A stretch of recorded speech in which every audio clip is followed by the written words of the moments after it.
Bonsoir les capitaines, ou bonjour, comment allez-vous? Mais qu'est-ce donc ce tableau que vous voyez en face de vous? Oui, oui, vous êtes bien au bon rendez-vous, les rencontres inspirantes, la force d'un rêve, d'un projet. Vous avez donc un tableau, et ici, sans trop trembler, vous avez les fameuses robes de thé, comme l'a ainsi surnommée sa créatrice, l'artiste Agnès Piantadosi. Et oui, Agnès, que vous allez voir ici tout doucement, à l'écran tout bientôt. Voilà. Agnès Piantadosi, donc, est une artiste, mais pas n'importe quelle artiste. Vous allez le découvrir tout de suite. Bonjour Agnès. Bonjour Saïda. Alors, je disais, avant de rentrer dans le vif du sujet, les robes de thé. Mais qu'est-ce donc pour les personnes qui nous suivent et qui ne savent absolument pas ce dont il est question? Eh bien, les robes d'été, ce sont des robes miniatures que je réalise à partir de filtres de sachets de thé. Oui, voilà. Donc, je vide le sachet de thé, je récupère le filtre qui a gardé les traces de l'infusion et tous ces filtres, je les couds et je les brode ensemble pour en faire une petite robe. D'où le nom les robes d'été. Et en fait, ce ne sont pas des robes toutes plates, comme vous pouvez l'observer. Ce sont des robes qui sont dans le mouvement et dans le volume. En fait, on pressent le corps dans la robe. Ce n'est pas uniquement le vêtement qu'on voit, mais c'est le corps qui est créé et qui est suggéré à travers la robe. Voilà. Tu peux tenir le micro? Bien sûr. Je vais vous en montrer un peu plus près. Voilà. Ceci, c'est une robe de thé.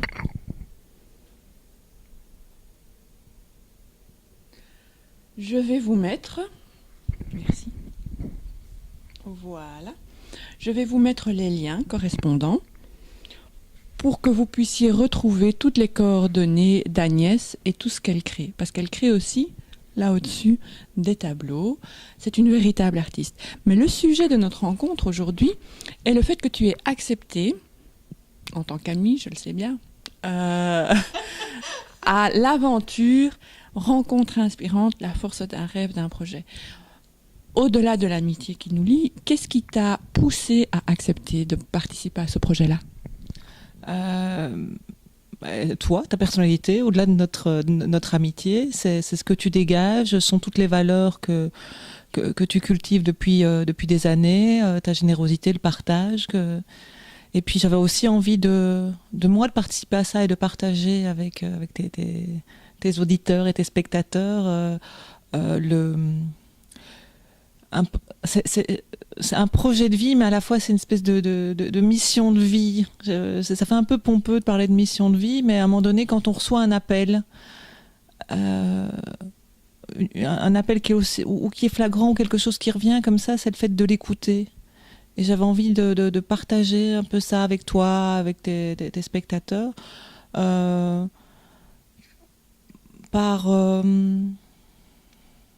c'est juste un témoignage, en fait, voilà, c'est ça. C'est un témoignage.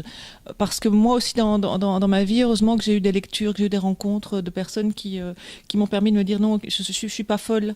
Il y a quelque chose qui est là, il y a un chemin à suivre, il y a une intuition, il y a une inspiration. Et que c'est bon. Et c'est pour le bien de tous de la suivre, même si ça semble un peu fou, si on ne comprend pas le sens, si on ne voit pas quel est l'aboutissement, il y a quelque chose qui... il y a une raison pour ça, il y a un sens. Pour moi, le sens de la vie a beaucoup, beaucoup d'importance. Et j'avais vraiment envie d'échanger sur ce sujet avec toi. Ouais, oui, donc, une vie sans sens n'a pas de sens. Oui, c'est ça, en résumé. Le manque de sens, pour moi, c'est le début de la folie. D'accord. Voilà. Et le rêve, à l'état de rêve, que l'on traduit ensuite dans la réalité qui devient un projet, ça permet de donner du sens à cette vie que l'on vit sur Terre. Maintenant, il faudrait que tu me précises ce que tu entends par rêve. On a une idée en tête, on se dit oui, un jour j'aimerais bien que...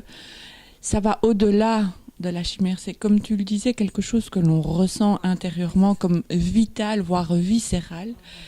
Et qu'on se dit, ça n'a pas de sens de ce que je ressens, mais tant pis, j'y vais. Oui, c'est ça. Voilà, c'est ça. On est d'accord. Voilà, la définition de rêve, c'est ça. C'est ça aussi. C'est quelque chose qui est viscéral, qui est intuitif, qui est plus fort que soi. C'est un désir impérieux, une nécessité impérieuse. Il faut que je fasse ça. j'ai besoin de le faire, c'est comme si je respirais. Dans mon cas, en tout cas, il faut que je crée. Et à un moment donné, il a fallu que je prenne du fil et une aiguille parce qu'il y avait quelque chose de plus qui était plus grand que moi, qui me poussait à le faire. Alors que je n'ai pas de formation ni de brodeuse ni de couturière, le monde du textile m'était totalement à peu de choses près étranger. Et à un moment donné, il y a quelque chose qui m'a poussé à aller dans cette voie-là. Oui. Sans savoir pourquoi. C'est ça, sans savoir pourquoi. C'est-à-dire, j'en ai des frissons rien que d'en parler. C'était il n'y avait pas de vue à long terme, il n'y avait pas de projet, il n'y avait aucun projet. C'était il faut que je le fasse. Il y a quelque chose comme ça qui a poussé, qui a grandi, et à un moment donné, j'ai eu une vision, vraiment une vision, c'est ça. Et il a fallu que je prenne du fil et une aiguille et que je fasse une robe, que je fasse une robe en sachet de thé. Oui. Donc voyez-vous, comme vous avez pu le constater au fil des entretiens, cher capitaine, on peut ressentir un besoin de faire autre chose sans trop encore savoir quelle est cette autre chose. C'est juste qu'on a besoin d'y aller et donc on fait un premier pas, on se lance et on verra bien au fur et à mesure du chemin quelle forme ça va prendre. Oui, c'est tout à fait ça. En tout cas dans mon cas, c'est toujours pas après pas. Si je regarde un point à l'horizon, ça ne fonctionne pas. C'est comme si l'univers faisait en sorte que je découvre étape après étape vers où je vais. Parce qu'autrement, si il me montrait, écoute, l'objectif c'est ça, je me dirais non, les gars, vous êtes un peu... Oui, parce que les guides, je les appelle les gars. Je sais pas pourquoi, depuis toujours, j'appelle les gars. Je dis, les gars, c'est délirant votre truc, quoi. Et donc, ça vient vraiment étape après étape. Et une étape franchie, il y a une porte qui s'ouvre, il y a un sens, et puis hop, l'étape suivante. Et puis, ça avance comme ça. Oui, oui. Donc, vous constatez qu'il y a, dans la possibilité de créer, de réaliser un projet, il y a ou l'aspect d'avoir quelque chose de bien défini avec un objectif plus ou moins clair, etc., sans s'attarder sur la forme. C'est vraiment quelque chose d'important. On ne s'attarde pas à la forme parce que les choses peuvent évoluer, ou on a un besoin et on ne sait pas du tout vers quoi on se dirige, mais on se dirige quand même. On prend le chemin, on part à l'aventure, et au fur et à mesure que l'on chemine, que l'on avance, on reçoit. C'est peut-être mystique, mystérieux, ésotérique aux yeux de certains, mais on reçoit des informations sur ce qu'on a à faire. Mais dans un cas comme dans l'autre, on lâche prise et on se lance. Oui, c'est tout à fait ça. Oui, oui. Par rapport aux robes de thé, donc tu viens de nous expliquer, tu ne savais pas, tu ne connaissais pas tenir une aiguille, le fil, etc. À part peut-être pour repriser les chaussettes. Et encore. Et puis récemment, tout est relatif, tu as ressenti le besoin de t'exprimer autrement avec les tableaux. Tu t'es essayé à une autre technique aussi.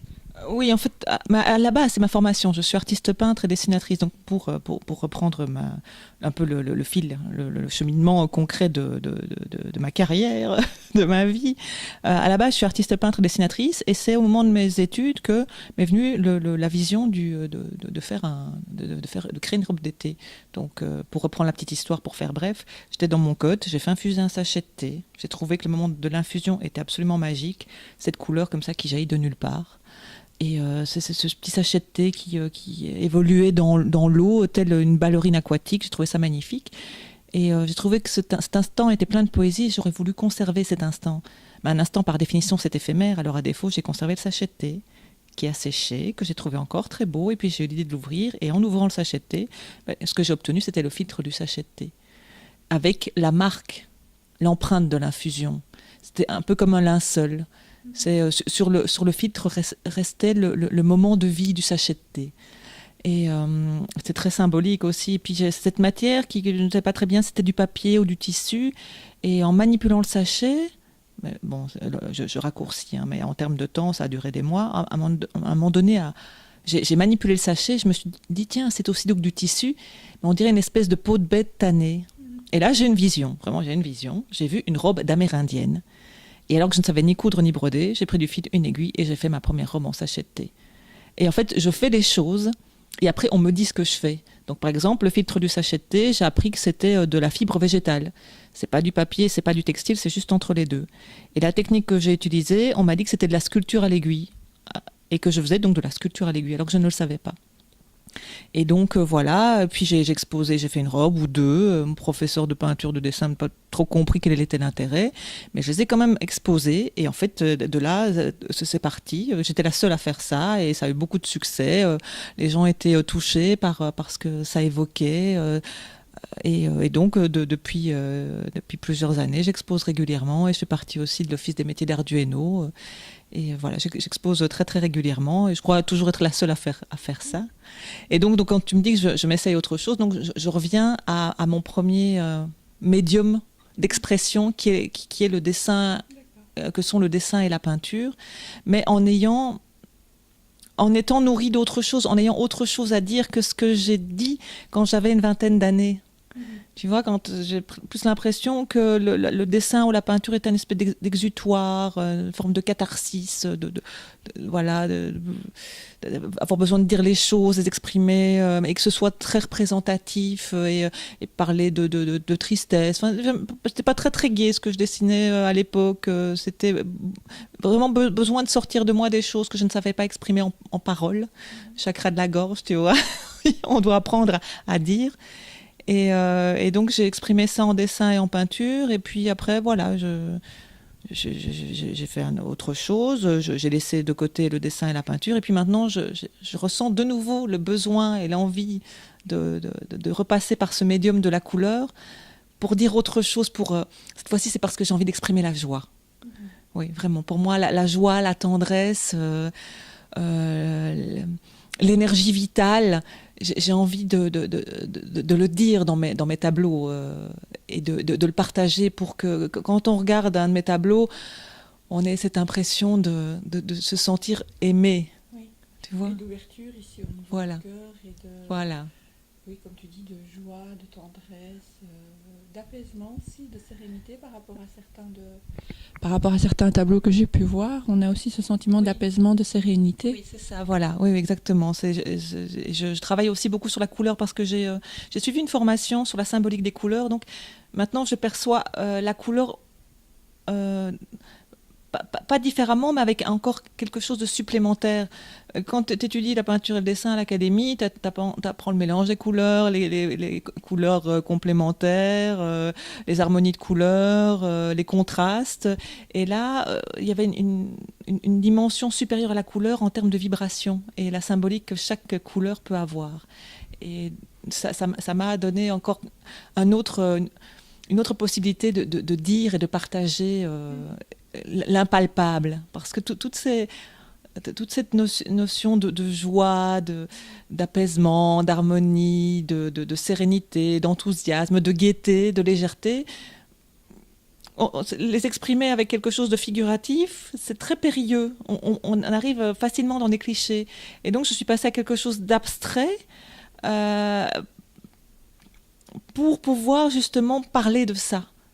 Voilà, oui, Et laisser place à l'imaginaire de chacun, Oui, parce que c'est ça que ça permet aussi, l'art. Oui, voilà, c'est ça. Parce que la façon dont je traite la couleur permet à chacun de voir dans certaines strates de couleurs on peut voir des choses, on voit des végétaux, des animaux, des personnages, parce qu'il y a quelque chose qui est là. Il y a des nuances qui font que des choses apparaissent. Oui. Et je travaille avec une technique qu'utilisaient les peintres de la Renaissance italienne et les peintres d'icônes aussi. Donc toujours un lien avec... les peintres de la Renaissance italienne ont beaucoup peint la nativité, des sujets religieux, et le peintre d'icônes aussi. Donc, toujours ce rappel à notre âme divine. Donc, j'utilise de la peinture à la tempéra. Donc, c'est une peinture à base d'œuf. D'accord. Oui.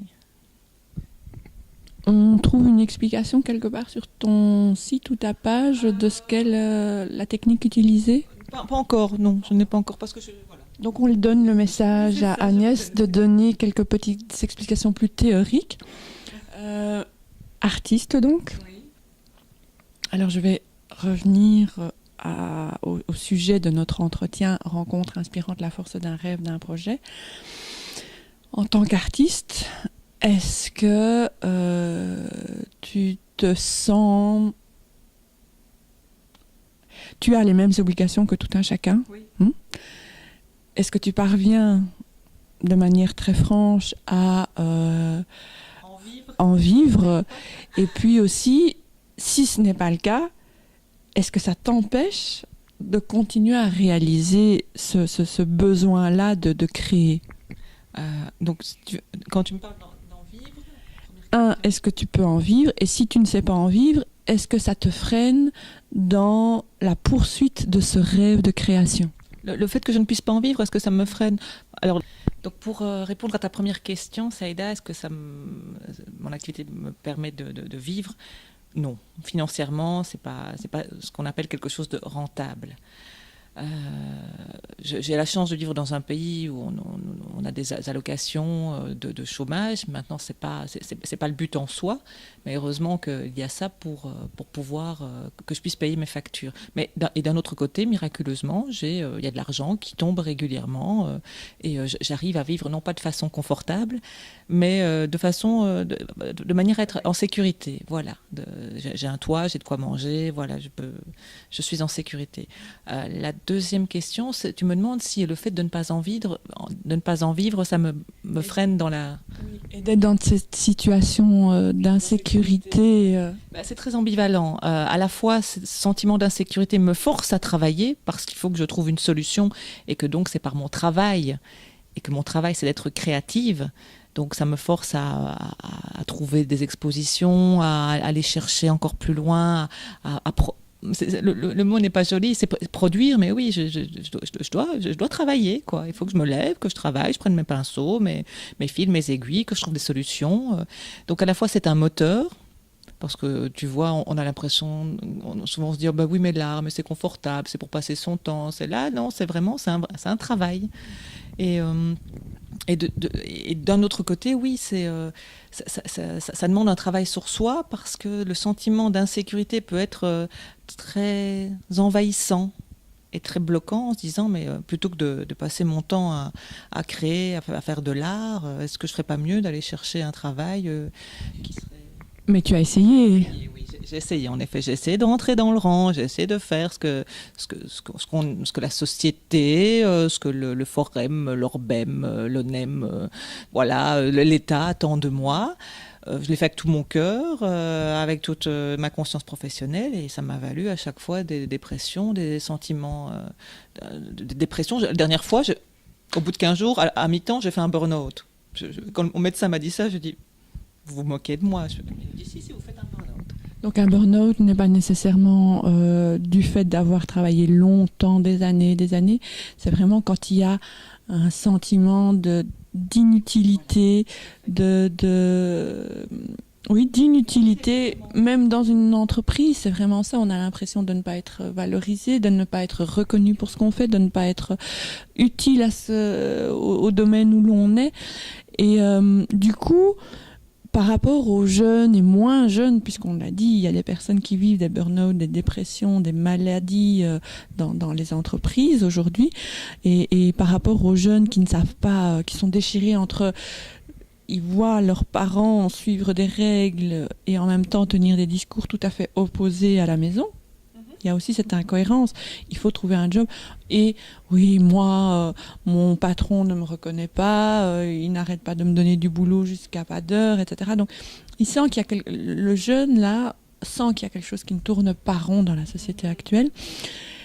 Toi qui as vécu les deux situations et qui as choisi pour celle qui te fait vibrer, même si elle te met en position d'insécurité, quels sont les conseils que tu as envie de donner à ces personnes-là ? Eh bien, le tout premier conseil, c'est n'attendez pas qu'il soit trop tard ou d'être arrivé trop loin pour réagir. Souvent, c'est quand le corps lâche qu'il y a une autorité médicale qui dit là, vous ne pouvez plus aller travailler, que là, la personne se sent légitime dans son mal. Dit, regardez, voilà, vous voyez, j'ai un certificat, vous voyez que je me sens vraiment mal et que je ne suis pas bien. Si possible... essayez de réagir avant qu'il ne soit trop tard, parce que se relever, ça va encore vous faire perdre plus de temps. Se reconstruire, ça met un certain temps, et c'est un travail aussi intéressant, mais quand on est vraiment très loin, c'est très douloureux de se relever. Deuxièmement, j'ai envie de dire, allez-y, osez, osez être vous, osez-vous, à votre rythme, à votre niveau. Ça peut être on commence étape par étape. C'est comme si on semait une graine et puis que ça poussait, que tout d'un coup, ça arrive à maturité et on comprend ce qui se passe. Si vous avez envie d'apprendre à dessiner ou apprendre à peindre, ça peut être juste aller dans une boutique, acheter du matériel. Si vous avez envie de faire du théâtre, allez vous inscrire à un cours. Si vous avez envie de découvrir les huiles essentielles, il y a des formations. Commencez sans vous dire, ah oui, il faut que je crée mon entreprise, il faut que ce soit rentable. Commencez en douceur, étape par étape, à votre rythme. Autrement, on a l'impression que c'est énorme, quoi. C'est un éléphant. Ah, il n'y a pas longtemps, j'ai une amie que j'ai rencontrée, on a eu une discussion, elle m'a dit, un éléphant, ça se mange, mais en tranches. Bon, je suis pas pour manger un éléphant, évidemment, mais l'image était très très belle, c'est-à-dire c'est vraiment petit à petit. Petites actions, même imparfaites, mais inspirantes, qui vont vous guider vers là où vous devez aller. Oui, voilà. Et troisièmement, j'ai envie de vous dire, entourez-vous de personnes qui ont suivi le même chemin. Pas des allumés, attendez, parce que ça, des farfelus, on en rencontre. Il faut être très vigilant à ça aussi. Des personnes qui vous feraient signer ou faire de mauvais choix, ça, éviter. Mais surtout, des personnes qui ont les pieds sur terre. Et nourrissez-vous de lectures, de films, d'une citation, un tableau, une exposition, une interview, un reportage. Nourrissez-vous de choses qui vont faire écho en vous et qui vont vous faire sentir appartenir à une communauté. Souvent, on est dans un milieu où on se sent tout seul, on se sent exclu. Vous savez le syndrome de l'extraterrestre? Voilà, c'est ça, exactement. Voilà, tout à fait. Exactement. Et donc, à un moment donné, moi j'ai souvent tendance à me dire s'il y a quelque chose qui cloche, c'est de ma faute. Alors je m'autoflagelle, mais oui, c'est moi. Et c'est peut-être juste c'est souvent juste qu'on n'est pas la bonne personne au bon endroit. On est la bonne personne et il faut trouver sa juste place. C'est cette démarche-là qu'il faut faire. C'est pas rentrer dans le moule, c'est trouver le moule qui nous convient. Voilà, c'est ça. C'est les trois conseils. Tu parlais d'aller chercher l'inspiration, de s'entourer d'inspiration. Est-ce que toi, il y a des personnes ou des personnages, donc fictifs, qui t'ont inspiré ou qui continuent de t'inspirer? Oui, il y a beaucoup de... Je suis désolée, je ne retiens pas les noms. Mais il y a beaucoup de vidéos, pas de vidéos, de livres audio que j'ai écoutés sur le net qui parlent. Évidemment, c'est au moment où on en parle que je ne me souviens pas des noms. Il y a la télé de Lilou qui m'a beaucoup inspirée. Il y a Isabelle Padovani. Et puis il y a... écoute, vraiment, je ne me souviens plus les noms, mais beaucoup de livres audio qui parlent de ça, qui parlent de l'inspiration, qui parlent du chemin de vie, qui m'ont vraiment nourri et accompagné dans mon chemin. Il y a une écrivain aussi qui a écrit sur, oui, évidemment, Diane Leblanc. Des personnes qui ont parlé des familles d'âmes, beaucoup de lectures et d'interviews. J'ai besoin, moi, de voir les gens, de sentir leur énergie. Donc l'image ou la voix sont très importantes pour moi et ce sont des choses qui m'ont vraiment beaucoup nourri. Isabelle, je crois que c'est Isabelle Daché qui a écrit un livre sur la communication avec l'au-delà aussi. Voilà, ou des personnes rencontrées, juste des échanges. Et souvent, c'est à un moment donné, on est un peu dans le creux de la vague. Tout d'un coup, il y a une rencontre. Ça peut être, quand je parle de rencontre, ça peut être un livre, ça peut être voilà, une personne. Et pour nous redonner aller du cœur à l'ouvrage, nous dire, OK, ça va, j'ai compris le message, allez. Je redresse la tête et c'est reparti. Donc c'est vrai, oui, heureusement qu'il y a eu ces rencontres sur mon parcours. Autrement, je me serais sentie vraiment très seule. C'est terrible de se sentir seule. Oui. Et de se sentir extraterrestre. De se sentir venir d'une autre planète et de se dire ça cloche chez moi. Et se demander parfois, peut-être que j'ai un problème psychiatrique, je ne sais pas. peut-être que je consulte ou que je me fasse interner. En fait, c'est juste que... C'est pas du tout le cas. C'est pas le cas. Parce que c'est vraiment, on essaye quand même de faire autre chose. Et on sent qu'en faisant autre chose, qu'en se mettant dans le moule de la société, c'est nous qui nous rendons malades. Et ça ne nous correspond pas, ça ne nous fait pas vibrer. Et vivre une vie sur Terre, c'est ça aussi. Il faut que l'on se sente vivre, il faut que l'on se sente vivant, il faut que qu'on se sente animé, que l'on se sente... plein de joie, qu'on se sente envahi d'un sentiment. Alors le sentiment d'utilité, ça va peut-être répondre à certaines blessures émotionnelles, mais on ne peut pas, pour la plupart, imaginer une vie sur Terre sans avoir d'objectif, sans avoir de but à poursuivre. On en revient à donner un sens à sa vie. Et le sens de la vie, ça peut aussi être juste s'occuper de ses enfants. On n'a pas besoin nécessairement de créer, de réaliser quelque chose de grandiose. C'est grandiose pour soi, pas nécessairement pour les autres. Oui, tout à fait, oui. Quand tu parlais de se sentir en vie, c'est avoir envie. C'est le matin, avoir envie de se lever. C'est vrai que voilà, on parle de maternité, d'élever ses enfants. Moi, c'est quelque chose qui n'a jamais fait écho. Mais il n'y a pas à classifier les envies ou les missions de vie. Il n'y a pas un podium. C'est chacun à être au plus proche et à trouver ce pourquoi il est fait et quelle est sa mission de vie. Et ça peut être très bien... oui, j'allais dire exactement, cultiver son potager pour faire des légumes bio, pour nourrir le corps. Ça peut être un tas de choses, quoi. Vraiment, oui, tout à fait. Il n'y a pas de classification, il n'y a pas de choses grandioses ou brillantes. Il n'est pas question de paillettes, il n'est pas question d'en mettre plein la vue, il n'est pas question d'ego. Il est question de cœur et d'être ajusté. J'aime bien ces mots-là, être ajusté, être au plus juste. Voilà. C'est comme en couture aussi, on ajuste un vêtement pour qu'il soit au plus proche et qu'il tombe. Je crois que c'est Coco Chanel qui disait si la robe est belle, on ne verra que la robe. Si la robe est parfaite, on ne verra que la femme. Eh bien, c'est ça, c'est être dans son métier, dans sa mission de vie, comme c'était le vêtement qui nous va et qui nous sied le mieux. On en revient aux robes. Oui. Eh bien, c'est une très belle façon de clôturer cet entretien. J'aimerais juste te laisser le mot de la fin pour les capitaines qui nous suivent. Qu'aimerais-tu leur donner comme conseil, comme indication, comme petit truc? Enfin, le mot de la fin est pour toi, Agnès. D'accord. J'ai envie de dire que lorsque vous avez trouvé... Oui, là, pardon, je regarde la caméra. Lorsque vous avez trouvé ce qui vous donne envie de vivre, parfois le seul fait de le faire va vous rendre heureux et va vous rendre la joie. Donc parfois ne réfléchissez pas, même si vous avez des priorités et que vous sentez que vous devez vous y mettre, allez-y, c'est votre priorité et ça va vous rendre heureux et joyeux. Voilà. Chers capitaines, je vous dis à la semaine prochaine pour une autre rencontre inspirante, la force d'un rêve, d'un projet. Vous allez retrouver les coordonnées d'Agnès à la fin de la vidéo. Vous les avez vues en début d'entretien.